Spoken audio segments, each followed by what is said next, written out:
Alright, hello guys and welcome to today's video tutorial. I'm going to be walking you through how to purchase this script from CodeCanyon.net. Alright, so you need to go to your preferred browser and then you're going to search for CodeCanyon.net just the way it is here.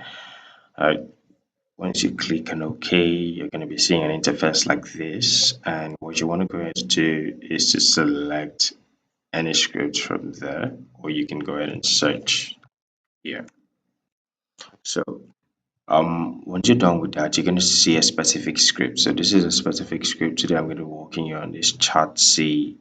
It's a WhatsApp clone chat application, and you can see the features here.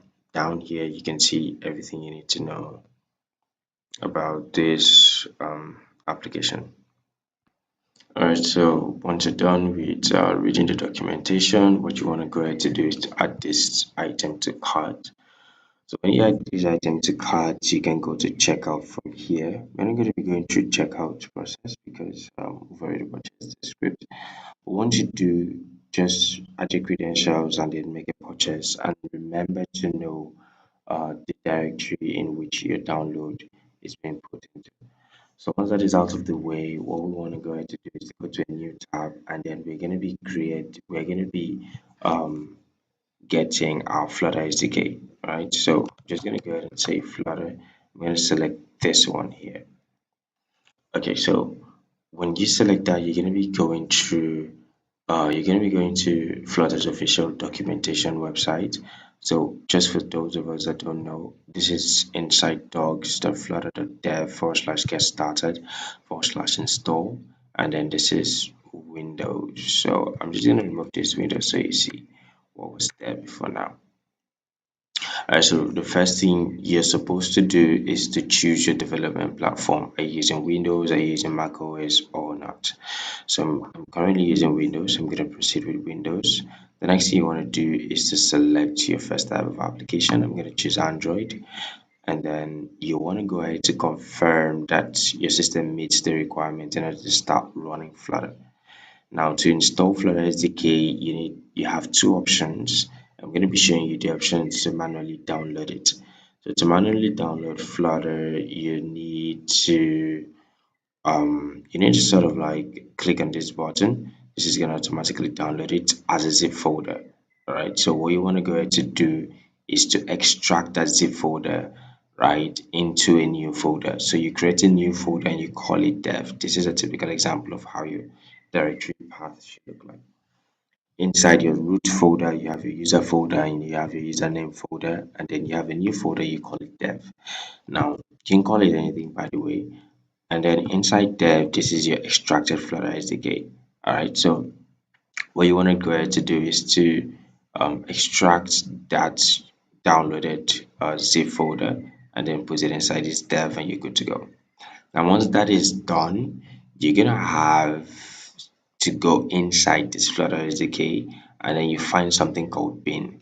Now, the reason why we want to go inside bin is because we want to update our Windows path variable, which what we need to do is to go inside environment variables of our system, and then if you already have this path stated here in your environment variables, you just need to update it with what we currently have right now, which is inside this directory that we just created.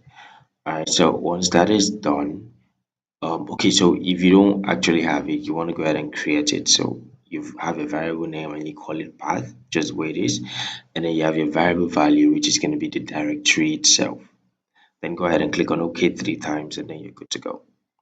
So next, let's configure this Android development environment, which in our case is going to be Visual Studio Code. So if you don't want to use Android Studio, you can use Visual Studio Code. So for this video, I'm going to be showing you um, how to download Visual Studio Code.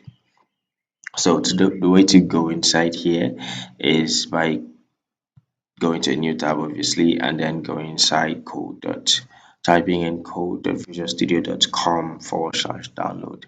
All right, so once you're done, you're gonna be seeing this site just the way it is, where you have four different options to download Visual Studio Code. All right, so I'm going to select the first option, which is Windows. Like I said, I'm using Windows at the time.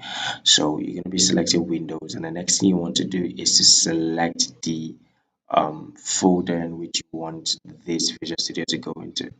Once that is done, your download is up and running. So let's go inside our Visual Studio Code that we just downloaded and open our purchase script, and let's see how it goes. Alright guys, so this is Chatzy application. So what I want to do first of all is to flutter get this application.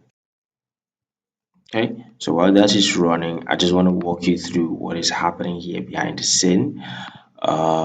So first of all, we have our popspec.yaml.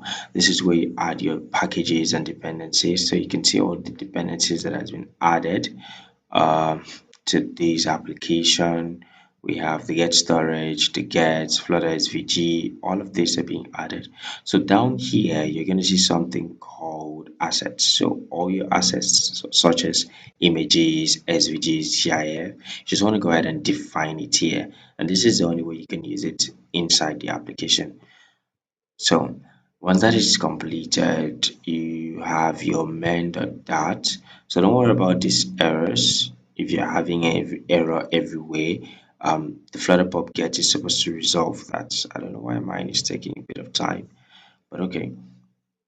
So once that is completed, you have all of this. So I have like a little bit of error here in this place. All right, it's resolving dependencies now. So what is happening here is, oh, it does miss a comma, so you need to add the comma here, and then you're good to go.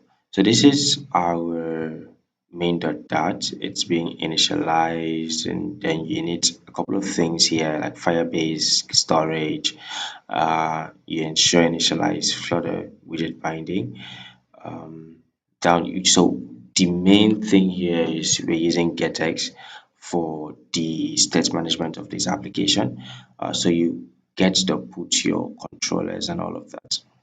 So this is up and running, and you can see that our packages were resolved completely. What you want to go ahead to do is to come down here, select an emulator or a physical device, and then you can now run your project. So that is how to purchase a script from codecanyon.net, and that is how to run it from Visual Studio Code. Thank you very much, and see you next time.